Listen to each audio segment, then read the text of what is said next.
Olá, seja bem-vindo, seja bem-vinda a este Lado a Lado especial. Tão especial que eu convidei a querida amiga jornalista Regina Lonardi, do site Ituanos, para me ajudar nessa entrevista. Pois bem, ele é o campeão de participações aqui no Lado a Lado. Já esteve aqui 15 vezes, 15 ocasiões, trazendo histórias de pessoas e instituições muito importantes para a nossa região. Mas hoje o assunto é ele. Historiador, professor, músico, regente do Coral Vozes de Itu, diretor do Museu da Música e presidente da Academia Ituana de Letras, a Acadil. É com muita alegria que nós recebemos hoje o professor Luiz Roberto de Francisco. Bem-vindo, professor. Obrigado, menina, Regina, obrigado pela atenção. A verdade, eu resisti um pouco. Bastante, né? A falar de mim mesmo, né? Eu não acho que haja nada tão importante dizer, mas a gente pode falar desse tempo que eu tenho vivido, das pessoas que eu conheci, das instituições com que eu trabalho, que eu tenho bastante prazer. Ah, pode deixar que nós vamos escarafunchar muito a sua vida hoje, né, Regina? Com certeza. E, menina, antes de começarmos as perguntas para o Luiz Roberto, queria agradecer mais uma vez o convite de estar aqui. É sempre uma honra participar do programa com você e estar ao seu lado, viu? Agradeço muito. Quem agradece e o professor Luiz Roberto também, que é uma honra estar entrevistando você, até porque eu conheço há muito tempo e é professor do meu filho, do Gabriel. Professor do Gabriel. É uma honra estar aqui nesse momento, viu? Da mesma forma. Vamos começar do começo, então? Em que ano nasceu o menino Luiz Roberto de Francisco, né? Eu fiquei sabendo que em outros programas, por outros programas que eu fui assistindo, revendo, né? Que foi um menino temporão. Então, conta um pouco da sua história aqui, da sua infância, e se o fato de ser um filho temporão afetou alguma coisa aí no seu desenvolvimento. Bom, eu sou filho temporão, né? Quando eu nasci, meus pais tinham 46 anos, né? Minha mãe já era viúva e se casou com meu pai, que tinha sido namorado dela da juventude. Enfim, é uma história que não cabe aqui, que acho que eu já contei um pouco no programa sobre meu pai, né? E eu nasci em 1970, no ano da Copa do Mundo, aquela movimentação toda, pelas vitórias do Brasil nos jogos. A gente morava na Floriano Peixoto, tendo fundo para o Lago da Matriz. Então, muitas vezes, aquela comemoração atrapalhou os primeiros sonos do recém-nascido. Eu sou de maio e a Copa em junho, né? Eu tenho 3 irmãos, que são do primeiro casamento da minha mãe, com quem eu sempre convivi muito bem. Nunca houve em casa diferença, é filho desse pai, daquele outro pai. Às vezes acham que eu fui um pouco mimado, mas eu não sei se eu... Por ter sido caçula? Se eu fui tão mimado assim, né? E eu fui um pouco precoce na escola, entrei na escola com 5 anos, o que acho que foi ruim. Eu era muito imaturo, né? Então eu fui um aluno assim, que aprontou bastante na escola, né? Não sei se os alunos podem saber isso, os meus alunos de hoje podem saber. Era melhor que não soubessem, né? Mas os primeiros anos de escola eu era muito imaturo, né? Mas foi opção da família de matricular você? Foi, eu acabei entrando numa turma que era de 69, né? Eu sou de 70, então acabou ficando assim, né? Uma criança meio menor que os outros e menos amadurecida, né, para tudo aquilo que a escola traz. Por isso a escola para mim nunca fez muito sentido naquele primeiro momento, sabe? Sim. Às vezes eu pensava assim, o que eu fui fazer na escola para trabalhar depois, né? O que a escola me diz? Porque os primeiros anos foram bem complicados. Para complicar ainda, né, eu sou canhoto e fui alfabetizado com a mão direita. Naquele tempo. Porque era um pouco do ritmo daquela pré-escola, né? A gente chamava naquele tempo, deve ser escola infantil hoje, e isso foi muito traumático. Então eu nunca tive uma letra aproveitável, né? Minha caligrafia é muito ruim, e nunca tive muito prazer em escrever naquele momento. Nunca imaginei que em algum momento eu escreveria com frequência, né? Porque para mim não fazia o menor sentido. quando eu fiz o curso de datilografia. Com a Dona Emília. Dona Emília, né? Escola Hamilton. Dona Emília teria feito 100 anos agora, inclusive junto dos meus pais, né? Os meus pais fariam 100 anos também em 2024. E eu me lembrei disso, que ela me libertou dessa questão da caligrafia. Eu poderia escrever a máquina, né? E as pessoas entendiam. Então, para mim, foi uma libertação mesmo. E, professor, você perdeu seu pai muito cedo, né? Com 6 anos. 6 anos. E como que foi essa perda tão cedo, né? Como que foi para você essa perda tão cedo? E como é que ficou a sua relação com os seus irmãos e com a sua mãe depois? Nós morávamos em casa, era uma casa dessas casas muito antigas, né? Na Fernando Peixoto, como eu já disse, uma casa grande. E morávamos, além de nós 6, né? Uma tia-avó que era dona da casa, né? Tia da minha mãe. E quando meu pai faleceu, eu acho que elas duas cumpriram muito bem esse papel da criação. Eu não posso dizer jamais que eu nunca senti falta do meu pai, não é isso. Senti muita falta, né? E hoje eu consigo falar disso melhor, mas naquele momento ambas foram colossais, né? Tanto minha mãe como essa tia-avó com quem eu convivi, aprendi muito com ela. Ela viveu 101 anos, então nós convivemos muito, né? Com uma memória incrível. A sua tia? A minha tia. Tá. E por ela eu também fui diferente de todos na família e me tornei corintiano. Ah, por causa dela. Não sei se foi uma boa influência. Todos palmeirenses, né? Meu pai, os Paulo, irmãos, então. mas né, eu acabei me tornando corintiano por ela e, enfim, eu acho que a convivência com meu pai foi muito intensa pela memória dos outros, dos amigos, dos meus tios, né? Que sempre contaram, e os meus irmãos, é claro, que sempre contaram, né, coisas muito interessantes. Eu reconectei essa memória intensa com meu pai agora no centenário dele, né? A gente fez uma pequena publicação sobre ele, você fez a gentileza de gravar um programa, né? E uma pequena exposição no Museu da Música, né? Meu pai era organista, regente de coro. E eu acho que eu reconectei um pouco com a personalidade, né, dele, que eu tenho uma memória muito distante, assim, né, daquele tempo. Eu era muito criança, né, então me lembro bem dele em casa, né, no fórum onde ele trabalhava, na igreja, tocando, regendo coro e tal, mas não me lembro de uma conversa, assim, de algo que fosse, até porque eu era muito criança. Muito pequeno, né? E a relação com a sua mãe, a dona Araci? Ela deixava você brincar na rua? Como que funcionava essa relação? Muito. Minha mãe sempre tratou a gente com maturidade, né? Permitindo que a gente cumprisse esses papéis, até dando muito a responsabilidade pra gente das coisas, né? Eu aprendi a andar de bicicleta no Fernando Peixoto, né?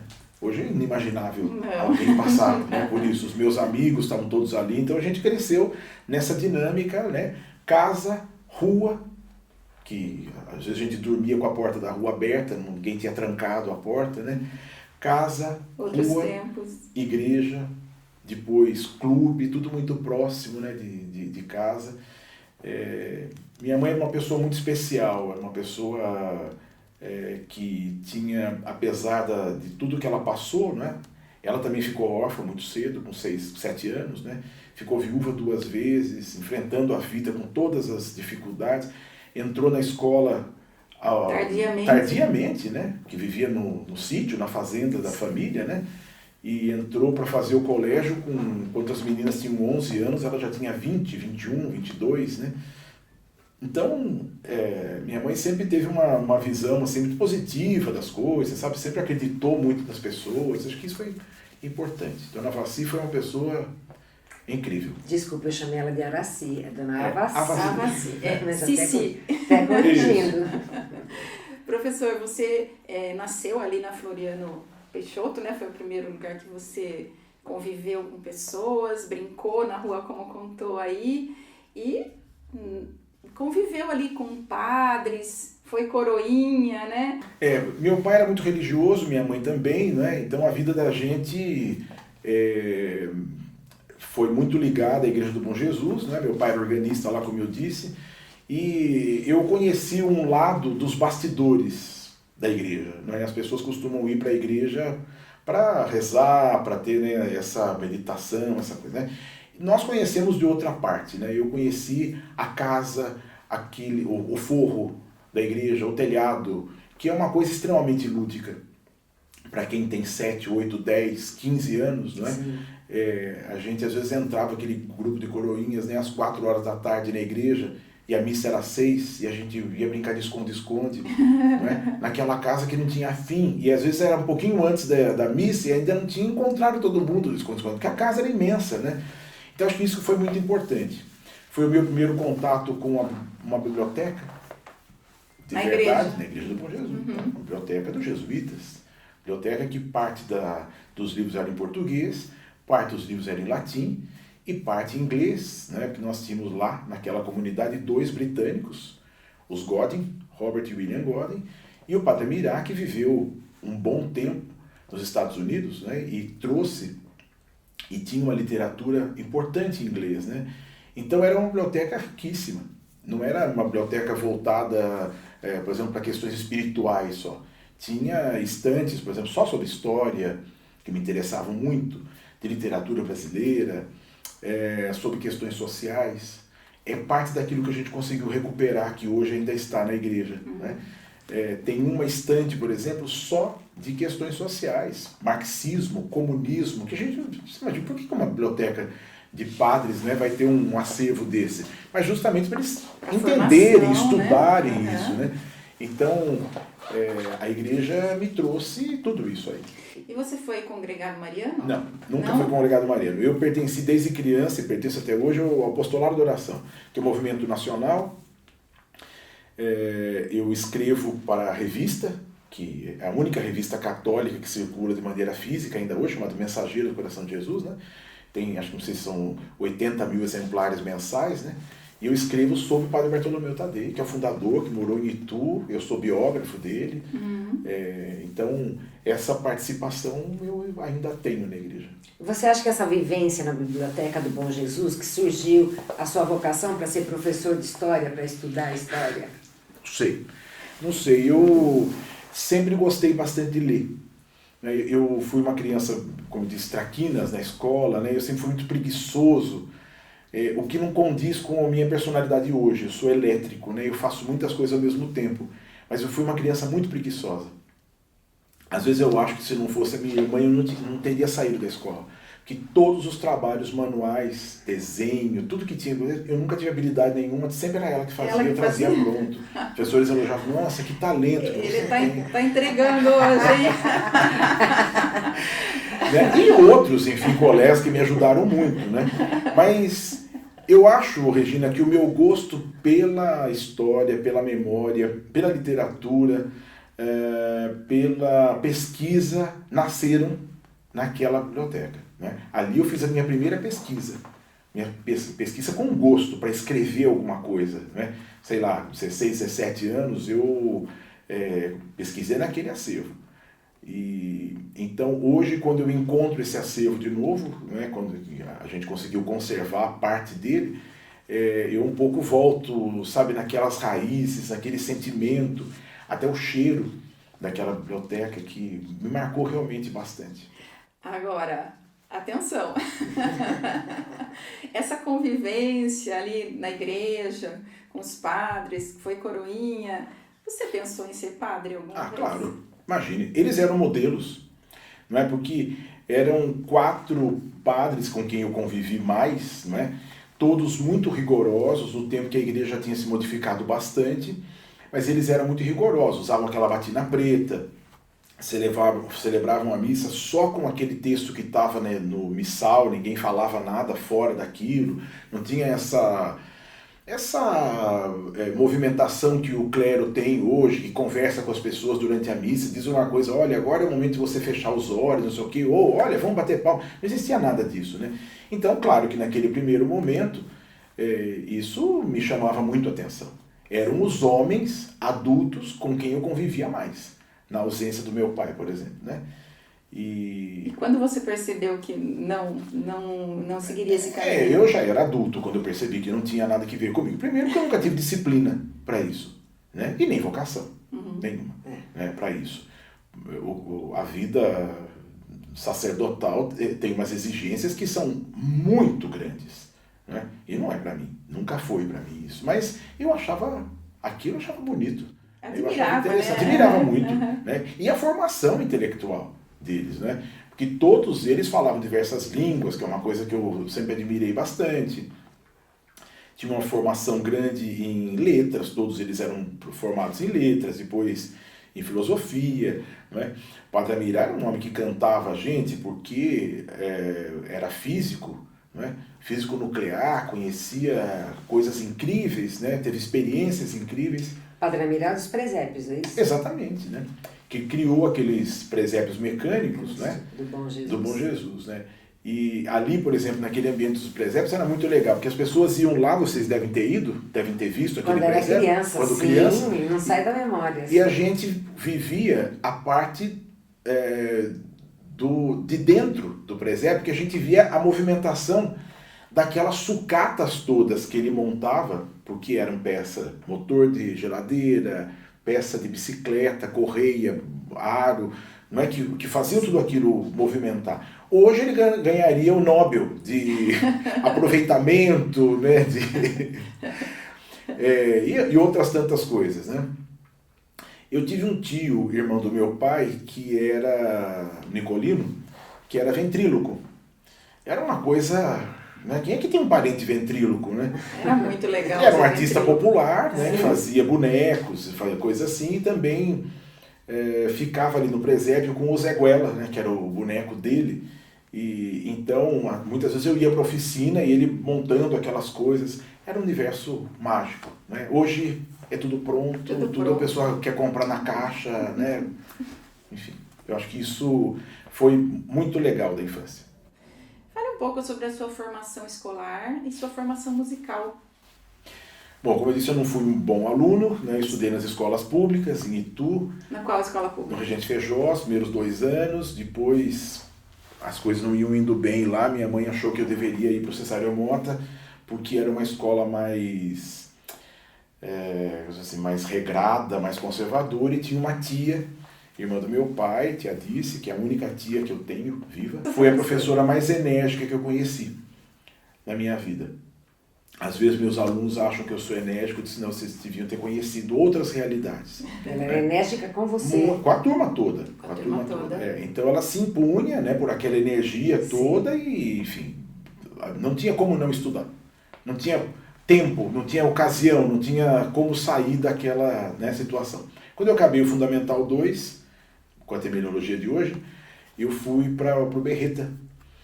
Era, acho que, a única escola de ensino médio pública que existia em Itu, né? Então a gente tinha que prestar vestibular. Eu me lembro de você no Berreta. É. Eu fazia o magistério e você pronto. era o comum.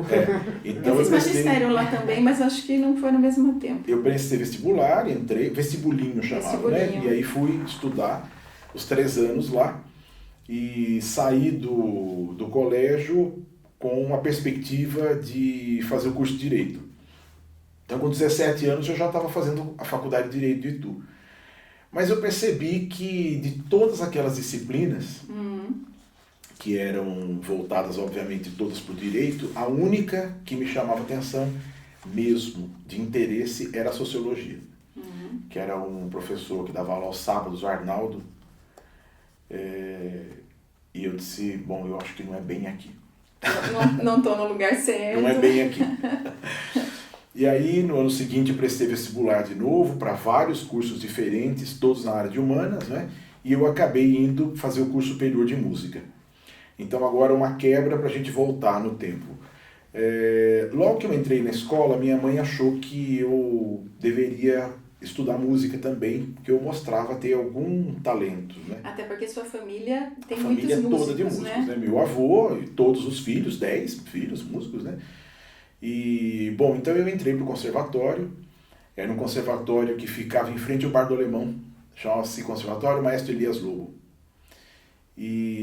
Mas eu não perseverei, porque eu era um pouco inconstante nas coisas, né? como eu disse, muito imaturo também. Então eu fiquei um ano lá, depois eu fui para a escolinha da banda, União dos Artistas. A escola da banda era... Os professores eram muito dedicados, mas o método era muito chato. O método era aquele método Bona. A gente passava todas aquelas lições antes de pegar o instrumento. Então a gente ia ao ensaio da banda e só passava à vontade. Né? Eu queria tocar trompete, eu queria tocar saxofone. A gente ficava ali e tinha que passar aquela tortura daquele método. Né? E era muito chato aquilo. Então eu acabei não chegando a pegar instrumento. Eu só voltei, isso devia ter uns 9 anos. Então o conservatório aos 7, essa escola, da escolinha da banda aos 9, e aos 11, 12 anos é que eu comecei a estudar realmente para valer, com uma professora, éramos 4 amigos que fomos estudar com ela, que era organista, que ficou na igreja tocando depois que meu pai faleceu. E essa formação foi outra imersão. Era uma senhora, professora Ana Escobar, era uma senhora que tinha uma certa idade, né? Mas a aparência dela era de muito mais idade. Não que ela parecesse uma pessoa velha, ela se vestia como uma pessoa muito mais antiga, da geração da mãe dela. Dona Ana se casou, como a gente chamava Dona Ana, ela se casou com um homem muito mais velho, 30 anos mais velho. Então ela foi envelhecendo com ele, mesmo tendo aquela energia, aquela vivacidade toda. Então eu tomava aulas com ela semanalmente, numa casa que era um museu. Não existia nada novo. Nada. Tudo era do tempo do marido ou antes na casa. Era um antiquário. Só que tudo sendo usado, tudo, não é? A gente tomava café depois da aula em xícara inglesa.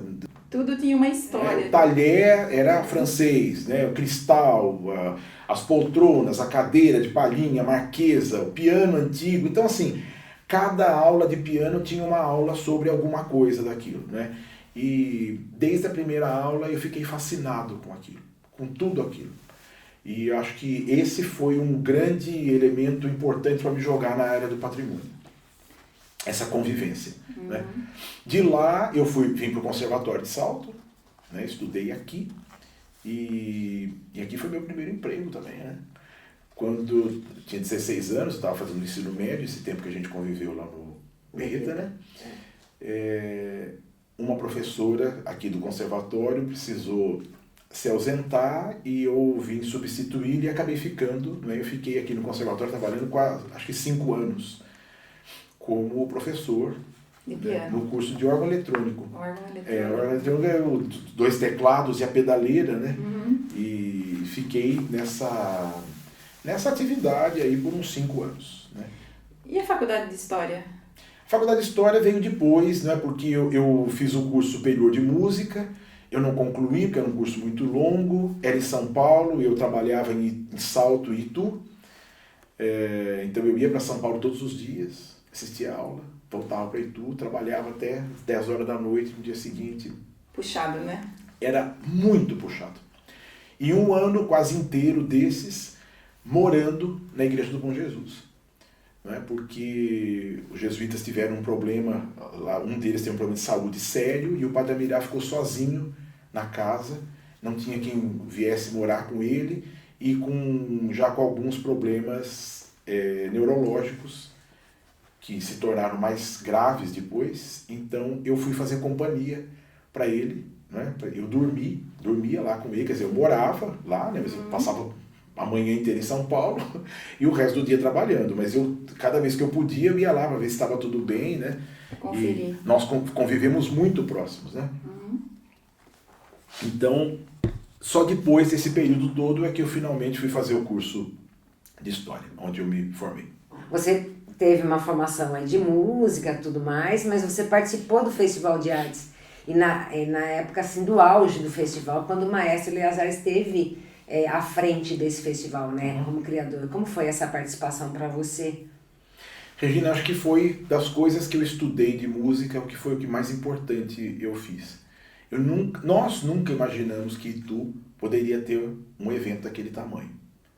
E nunca houve uma coisa igual e nunca mais haverá. Porque o Festival de Artes de Itu foi uma coisa colossal, sim, extraordinária. Não é?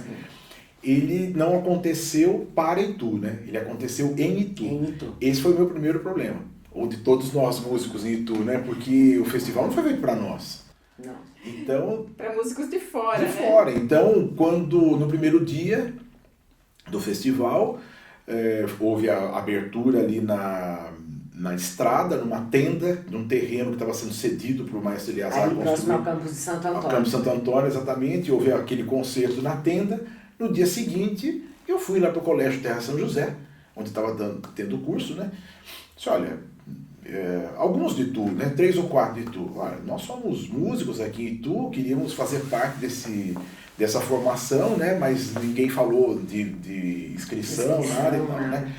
E aí o maestro Eleazar disse assim, olha, vão para as suas classes e a gente depois vai ver o que vai acontecer. Eu então fui para a classe de regência coral. Era o maestro Emílio de César, que por acaso é sobrinho do Eleazar. É um regente com uma trajetória muito bonita em Belo Horizonte e Brasília, né? Regente de orquestra e tal. E era um grupo pequeno de cantores. E aí, durante esse primeiro ensaio, falam assim, e o fulano de tal, não veio? Pois é, ele não chegou. E fulano de tal, até que alguém disse assim, olha, fulano de tal telefonou, não virá. Naquele tempo não existia essa facilidade do celular que existe hoje, nem o WhatsApp, nem nada disso, né? Então, o maestro disse assim, bom, que voz você canta? Eu falei assim, eu canto barítono baixo. Bom, fulano de tal era barítono baixo, então, bem-vindo ao festival. A vaga estava livre, pessoa, acho que era de Goiás, não veio. Daí acabou a aula, nós fomos conversar com o Eleazar, ele disse, olha, eu não tenho onde hospedar, eu não tenho como alimentar, eu não tenho... Eu falei, maestro, eu moro aqui em Itu, eu não preciso de nada disso, eu só quero assistir a aula. Bem-vindo ao primeiro Festival de Artes de Itu. Oh, delícia! Pronto. Esse foi o primeiro, né? Eu participei dos 4 que ele estava vivo, né? Que o último ele não organizou já. Sim. Já estava no hospital. Sim. Sim, mas aí foi o festival, foi o Eleazar que ingressou você como regente no Coral Vozes? Foi o início, o pontapé inicial? Eu já trabalhava como regente do coro da igreja. Eu já tinha feito pequenos cursos, já tinha um pouco da faculdade de música, né? E eu atuava como regente no coro da igreja.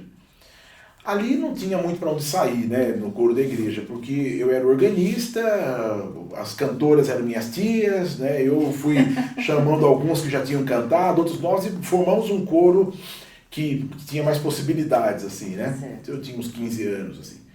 E aí no festival eu já tinha 22, 23 anos, e aí, claro que essa foi a minha grande formação em regência coral, não há dúvida nenhuma, porque era muito intenso. Professor, no início desse ano, fez 30 anos que você está à frente do Coral Vozes, né? Eu queria que você falasse um pouquinho sobre o coral e, principalmente, como é que conciliar tantas pessoas, tantas vozes lá no coral. Como é que você trabalha essa coisa de conciliar tanta gente junto? O trabalho de regente é um trabalho, claro, de ensaiar vozes, de escolher repertório, de programar um concerto, mas é também de entusiasmar as pessoas numa coisa que é incrível, que é cantar, né? Gabriel Garcia Marques, num livro que diz assim, quem não canta não tem a ideia do prazer que é cantar.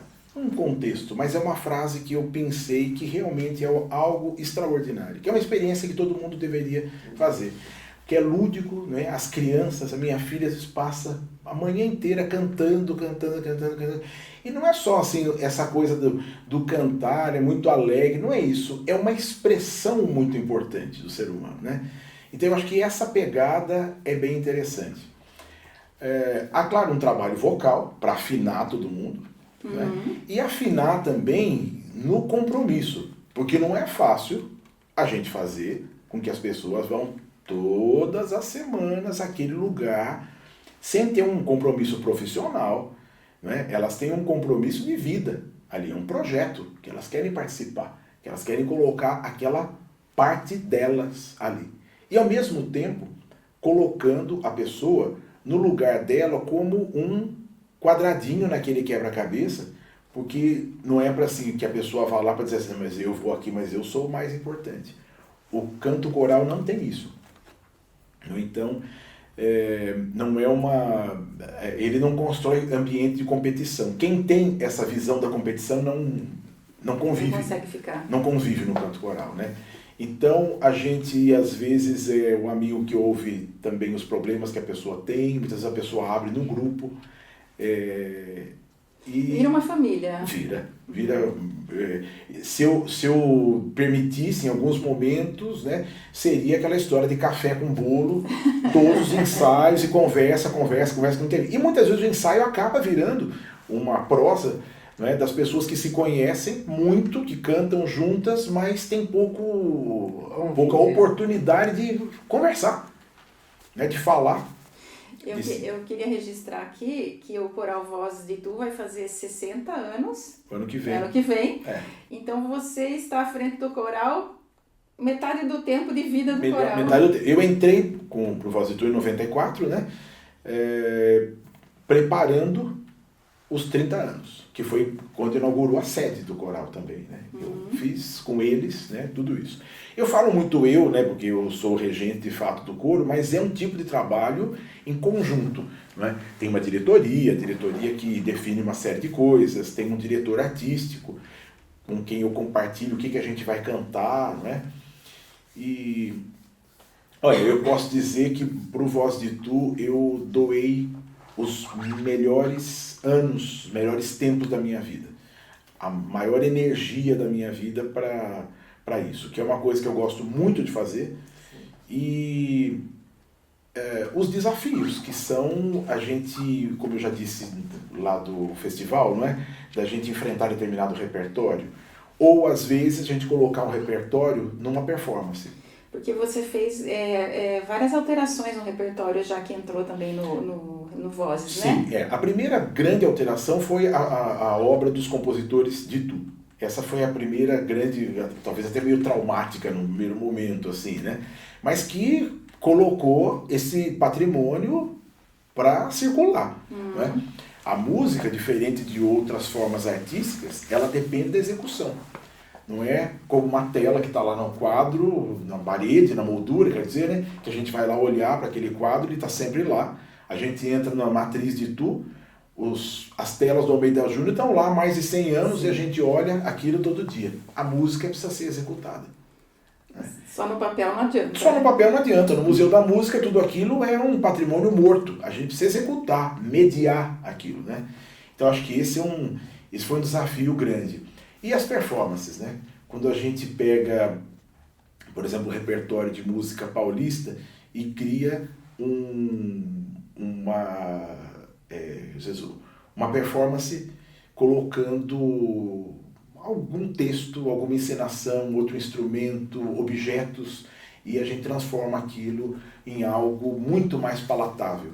Os saraus que nós fizemos, né, várias vezes, com roteiro do século XIX, né, com poemas e repertório, isso Voz de Tu tem uma trajetória com essas performances que realmente incríveis.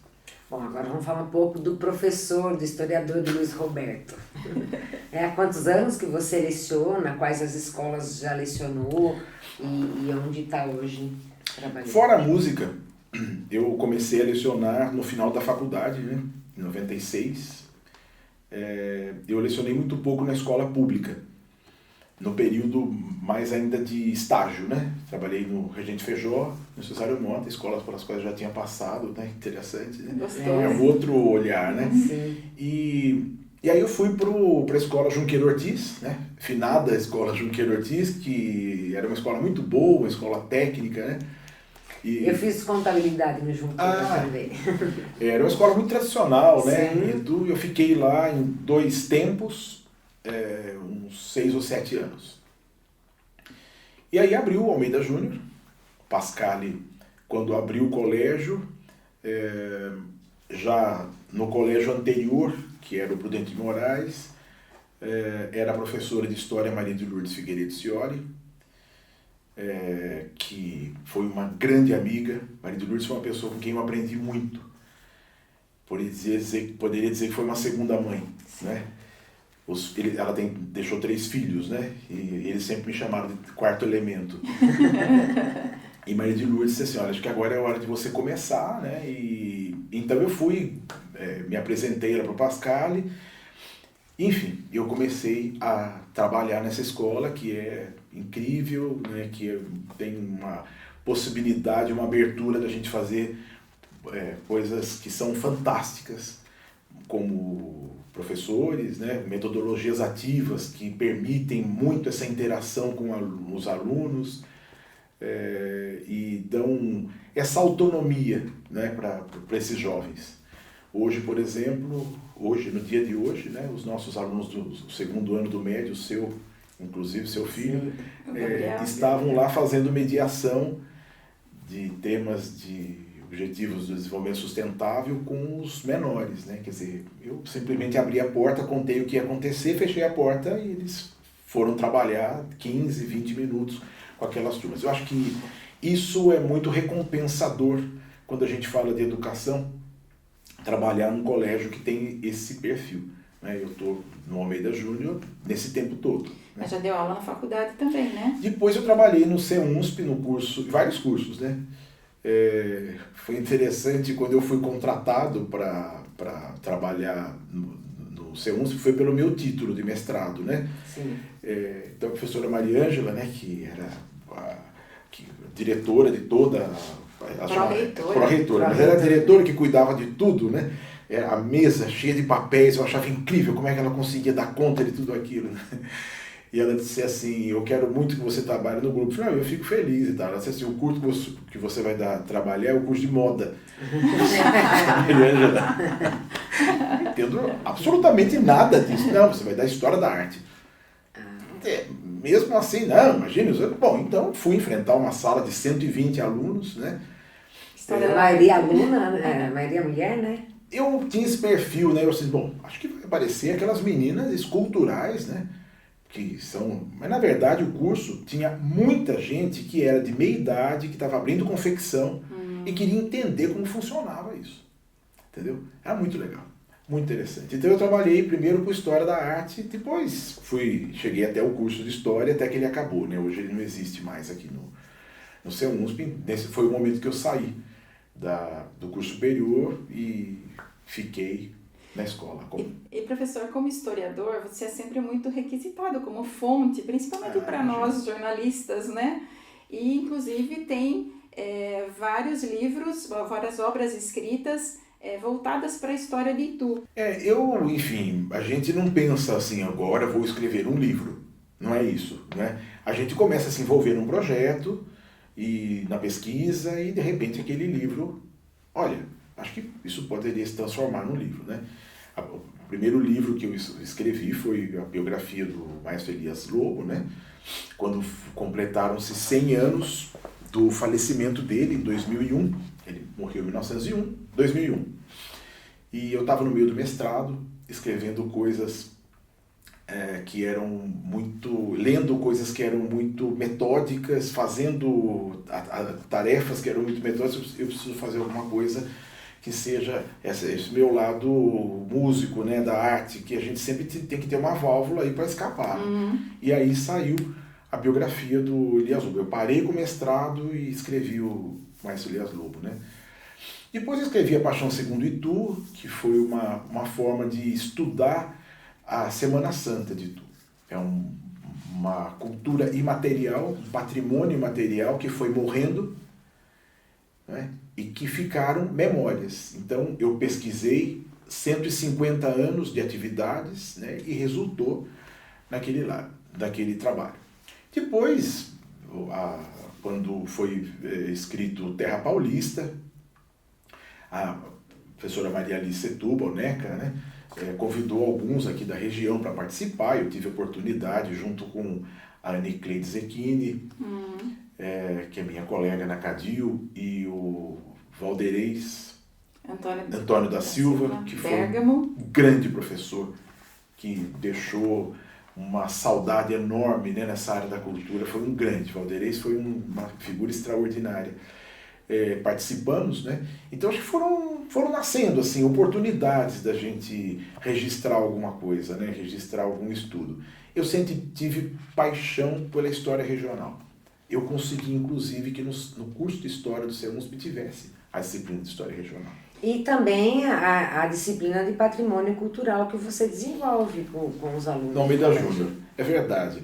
Essa disciplina foi interessante que todos os oitavos anos, que chamavam-se sétima série naquele tempo, né, faziam o estudo do meio em Minas Gerais. Então a gente achou que deveria ter uma aula a mais de história para aquela série, justamente para a gente conseguir trabalhar melhor isso, né? Até que essa aula foi indo para esse lance do patrimônio, né? E só, enfim, quem tem uma visão assim de educação, como a Rita e o Pascali, que acabaram criando. Bom, vamos criar uma disciplina chamada Patrimônio Cultural, né? Então ela está no currículo há tantos anos, né? Quase 20 anos. E é uma disciplina que a gente consegue discutir patrimônio numa cidade de 400 anos, ou fosse qualquer cidade que tivesse menos tempo, para a gente olhar, entender, conviver e saber como, o que a gente faz com esse patrimônio enquanto convivência com ele, progresso. O que vai ser esse patrimônio no futuro? Será que o patrimônio não é uma casca do passado que a gente precisa tirar para o progresso vir, não é naquele lugar? Não, o tombamento é exatamente o contrário. Então a gente tem que saber aproveitar aquilo. Essa ideia é que a gente tem que costurar, tem que estabelecer. A disciplina realmente possibilita isso, né? E você fez um livro com o Jair de Oliveira sobre os 400 anos de Itu, né? Esse livro, na verdade, o Jair é uma pessoa muito generosa, você sabe, né? O Jair é um grande amigo, é uma dessas grandes amizades que eu fiz dentro da área da cultura, que é hoje como um irmão. O Jair já vinha organizando havia muitos anos um álbum comemorativo dos 400 anos de Itu. Ele convidou diversas pessoas para escreverem. Então é um livro que tem mais de 600 fotos de Itu. Na coleção particular dele tem milhares, né? E depois ele me convidou para ajudá-lo a fazer as legendas. Então o livro foi sendo feito durante 10 anos. Então o Jair trazia uma quantidade de fotos, nós sentávamos diante do computador, vamos fazer a legenda da foto X, não é? Então, bom, aqui é fulano de tal, aqui é fulano de tal. Eu ia fazendo aquilo e tal, mas seria bom colocar uma informação. Então vamos pegar o livro, então finalizava aquilo. Então eu fui fazendo junto com ele as legendas. Depois eu ajudei um pouco a classificar o que colocar onde, né? Mas o livro é do Jair, não é? Tanto o Dr. Hélio Quiriguini, que fez várias daquelas fotos que estão lá, já tinha falecido no lançamento do livro, né, em 2011, como eu, entramos como colaboradores. A obra é do Jair, que é o Papa. Isso aí, né? Eu sempre dizia, eu e o Dr. Hélio, eu dizíamos para ele isso, né? Nós somos os coroinhas, você é o Papa nessa história do patrimônio, né? Então foi uma outra oportunidade importante. A gente usa esse livro como um guia para essa disciplina, né? Nossos alunos, ontem eu estava lá com eles, né, trabalhando em cima desse álbum. Muito interessante. Agora vamos voltar para a música. A sua paixão pela música, né, fez você criar o Instituto Cultural de Itu e o Museu da Música? Na verdade, um grupo de amigos, né, que criaram. Eu estou nesse grupo. O Instituto é um pouco mais antigo. Ele foi criado para outros objetivos culturais e foi reaproveitado para ser um guarda-chuva, e ele tem sido realmente, primeiro para o Museu da Música, né? O museu foi criado em 2007 pelo Instituto para abrigar um patrimônio que é imaterial ligado à música, não é? Às vezes as pessoas perguntam por que tem um museu de música em Itu, né? Eu disse, exatamente por isso, porque as pessoas não sabem que a gente tem 300 anos de fazer musical em Itu, né? Em 1684, quando boa parte do interior do Brasil era sertão, não é? Nós já tínhamos música sendo produzida em Itu, 1684. Né? Eu vou para Minas Gerais, São João del Rei, que eu adoro, tem lá as duas orquestras mais antigas das Américas, ainda em atividades, né? Aqui, essa orquestra de 1770, 1780, né? 100 anos antes, já existia um fazer musical. Então, por isso o museu foi criado. E, professor, todos os objetos e partituras que estão lá no museu, é importante ressaltar que o museu fica na casa em que você foi criado, não é? Na casa da sua família. O imóvel estava disponível, por isso, né? Era um imóvel de um músico, do meu avô. O museu começou realmente com o acervo dele, né? Porque havia uma caixa de papelão num quartinho lá do fundo, não é, que tinha as partituras que ficaram dele. Eu não o conheci, né? Como já falamos no começo, eu sou temporão, né? Eu conheci minha avó, meu avô não. E esse avô era italiano, viveu em Itu desde pequeno, né? Os pais eram imigrantes, e ele teve uma formação musical e atuou em diversas áreas, inclusive como um promotor de instituições, banda, orquestra, né? Ele criou junto com amigos isso. Então havia muita coisa. E depois morriam amigos dele e apareciam lá, olha, para minhas tias, vocês têm um parente aí, músico, guarde junto com as coisas do seu vizinho aí. Ele foi formando um acervo realmente. Então o museu foi criado para guardar esse acervo, né? De lá para cá isso se ampliou bastante. Nós temos hoje mais de 50 coleções, mais de 10 mil partituras de instituições e pessoas, né, que atuaram em Itu. Então o museu está instalado lá. Hoje a casa é pequena para ele, né? Ele precisaria de um espaço maior para ele crescer e também para ele construir laços com outras instituições, com outras atividades, né? Vamos falar da CADIL um pouco? Vamos para a CADIL. Hoje você está presidente da CADIL, mas já foi presidente outras vezes, né? Fala um pouco sobre essa instituição. Eu assisti a CADIL nascer, né? Foi um projeto muito bonito da grande Maria de Lourdes Scioli, que reuniu as pessoas que tinham o interesse por se associar porque eram escritoras, né? Então havia, naquele tempo, por exemplo, o Dr. Merlino Maffei, que era uma pessoa por quem nós tínhamos um respeito enorme, um intelectual mesmo, que liderava uma área de pesquisa, de estudo, não é? Era realmente um ponto de apoio. Havia o grupo da Federação, que eram muitos jornalistas que escreviam ali, professores que estavam envolvidos ali. Depois havia um grupo que a Durce tinha organizado junto à Biblioteca Pública, de escritores, e assim foi nascendo. Maria de Lourdes transitava em todos esses grupos, né? Então, a doutora Maria Lúcia Caselli, que é uma das fundadoras, que teve muita atuação sempre na academia, até hoje, né? Ela, assim, Maria de Lourdes fez o Fiat Lux, era aquilo que precisava, e a academia nasceu assim, né?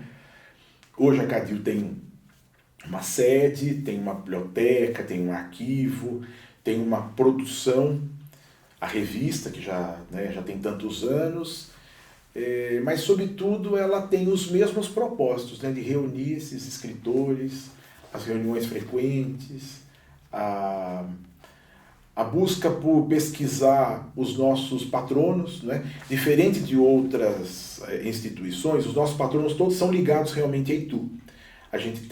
Todos os nossos patronos têm uma ligação forte. Por exemplo, Mário de Andrade, né, que é um escritor da literatura brasileira, mas a última obra do Mário de Andrade é O Padre Jesuíno do Monte Carmelo, que o liga fortemente a Itu.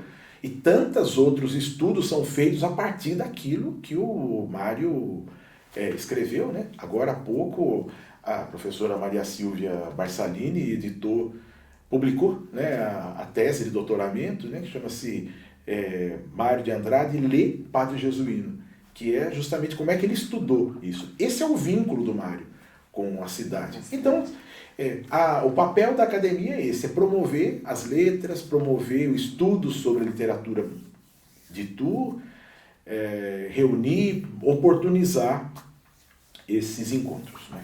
E você foi o integrante assim mais novo? Assim, Quando A eu gente já está entrei, sabendo. quando eu entrei, já fez as contas aqui. quando eu entrei para a academia, eu tinha 26 anos, né? Sim. Toda aquela turma, mais de 50, 60 anos, aí eu tinha idade para ser filho ou neto de muitos deles lá, né? Há 30 anos foi criada a cadeira Tristão Mariano da Costa, que é o meu objeto de pesquisa. Eu tenho uma relação muito forte com o Tristão Mariano, seja como músico, seja como escritor, né? Então, quando criou a cadeira, eu disse, bom, eu vou me candidatar, né? Não tinha nada significativo, alguns artigos de jornal, em jornais publicados, né? Mas eu acabei sendo aprovado, né? Então, eu passei a frequentar, a conviver com aquele pessoal da academia desde 96. A academia de 92, eu entrei em 96. Eu era muito mais novo que todos, né? Depois vieram outros mais novos. Hoje tem gente infinitamente mais nova, é claro, né?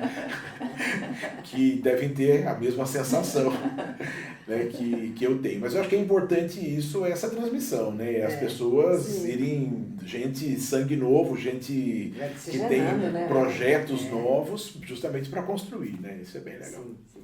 Professor, você atualmente está fazendo um empreendimento aqui na cidade de Salto, atualmente não, já há alguns anos, né? Que é uma escola na área da educação, a Prima Escola. Queria que você falasse um pouquinho sobre isso.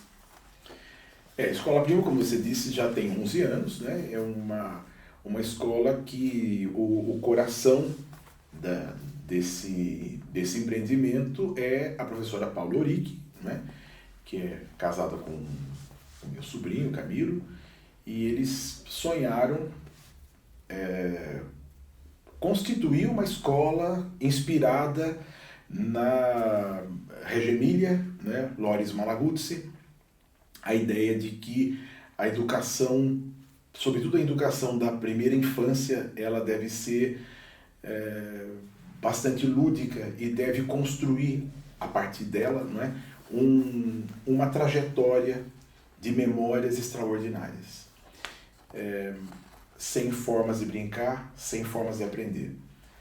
A princípio, parece que nós temos que seguir métodos rígidos para a educação, porque a alfabetização deve acontecer de determinada forma, porque a criança deve ser, já ter determinados conhecimentos, né?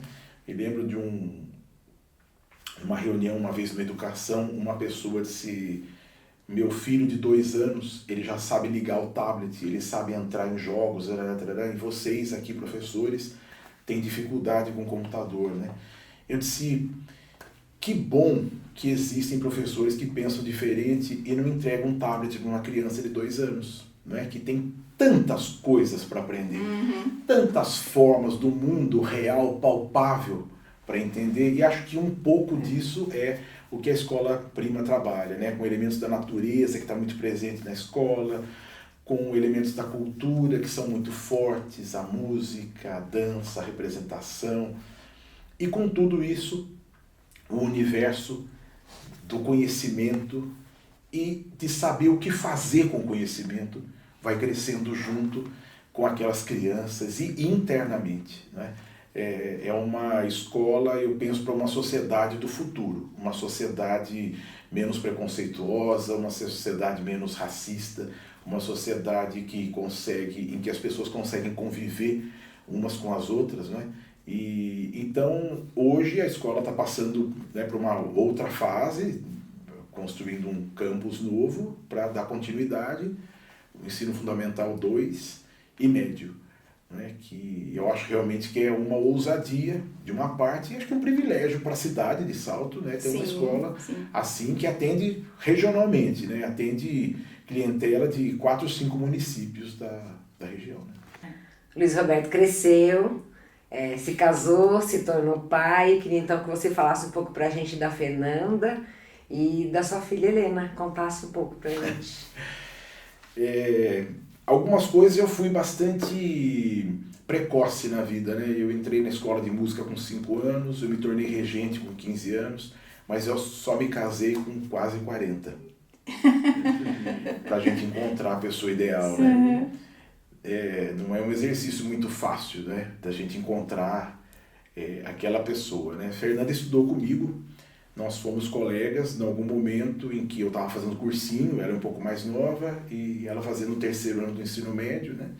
E tivemos alguns momentos assim, que nos encontramos em algumas situações, mas nenhuma de proximidade, até que ela foi madrinha no casamento, eu fui cuidar da música no casamento, enfim, nós nos conhecemos, né?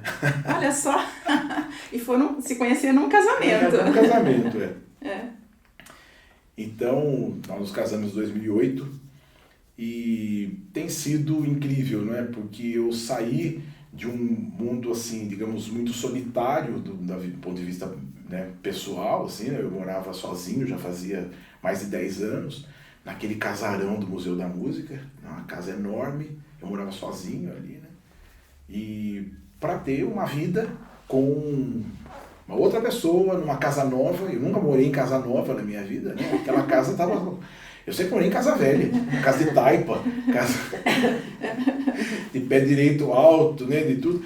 Então, foi difícil num primeiro momento para ambos os lados, né? Nós ficamos morando nas 2 casas primeiro, sabe? A gente passava o fim de semana no centro da cidade. Chique! Era legal isso, né? Não, enfim, interessante. E aí veio depois a Helena, né? A Helena é uma oportunidade extraordinária da gente conviver, assim, eu tenho idade para ser avô dela, né? E conhecer uma criança, né, incrível, que hoje está aprendendo a ler, aprendendo a escrever, e eu me vejo muito, né, na idade dela. Eu deveria ter muito mais tempo para ela. Eu acho que ainda vou me arrepender de eu fazer tantas coisas, né? Então a gente consegue em casa, né, mediar um pouco do tempo para conviver um pouco com ela, né? Ela não é minha filha de sangue, né? Ela é adotada, e a gente vê nela coisas incríveis. Por exemplo, ela tem um talento musical impressionante, uma musicalidade incrível. Eu fico desse tamanho perto da grandeza do talento dela, da afinação, do ritmo, né? Quem sabe ela quer também ser musicista, né? Não precisa ser profissionalmente, mas para a vida dela, para a vida cidadã dela, né? Então, hoje eu sou uma pessoa feliz na vida pessoal, assim, na vida profissional, com os amigos como vocês que me convidaram para estar aqui hoje. Opa! Sou muito feliz em tudo isso. Professor Luiz Roberto, a sua dedicação à comunidade que você nasceu, a Itu, é sempre assim, a gente percebe muito esse amor que você tem por Itu, pela história de Itu. O que é Itu para o Luiz Roberto de Francisco? Às vezes as pessoas acham que eu faço alguma coisa extraordinária. Eu não acho que eu faço nada extraordinário. Eu conheci gente que realmente fazia coisas extraordinárias. Socialmente, culturalmente, intelectualmente. Eu acho que eu não faço nada de extraordinário. Eu sei o meu tamanho. Mas eu tenho um prazer imenso em viver em Itu. Em ser daqui.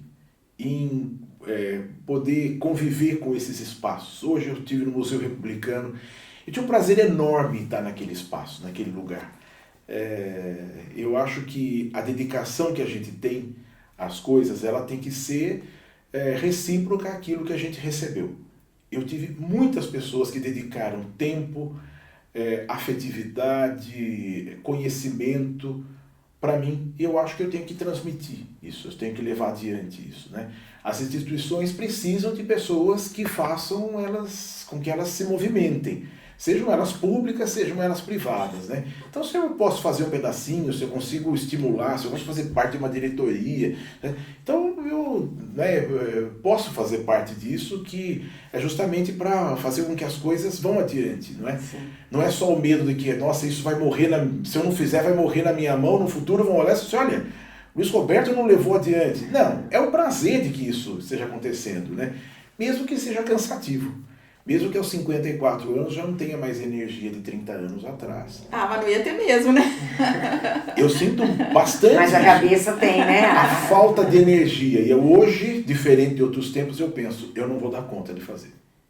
Então isso, saber que eu não consigo abraçar tudo, né? Hoje para mim é uma coisa de maturidade, né? Não dou conta, não consigo. Mas, fazer. professor, se a maioria das pessoas fizessem a metade do seu extraordinário, que você está falando que não faz, já seria bastante, Com né? certeza. Muita gente faz Não, é admirável. muita gente faz muita coisa, né? Eu talvez esteja em muitas instituições, muitas frentes diferentes, mas tem muita gente que se dedica demais.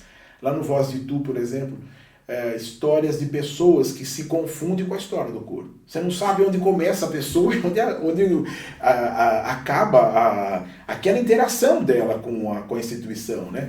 E assim com as escolas, assim com os grupos culturais todos, né?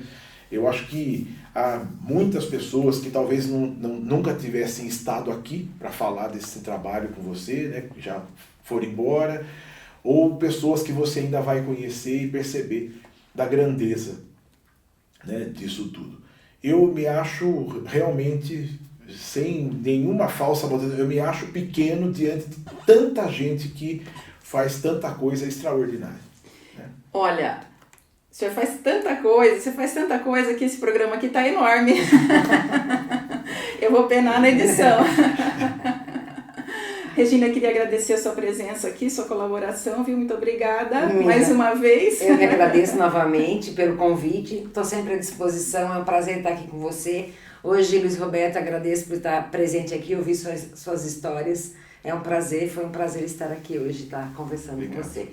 E professor, muito obrigada por essa 16ª presença aqui no Lado a Lado. Volte sempre, que a sua presença é sempre muito querida. Tem tanta coisa para contar ainda, né? Mas hoje nós pegamos de jeito, sim, né? É.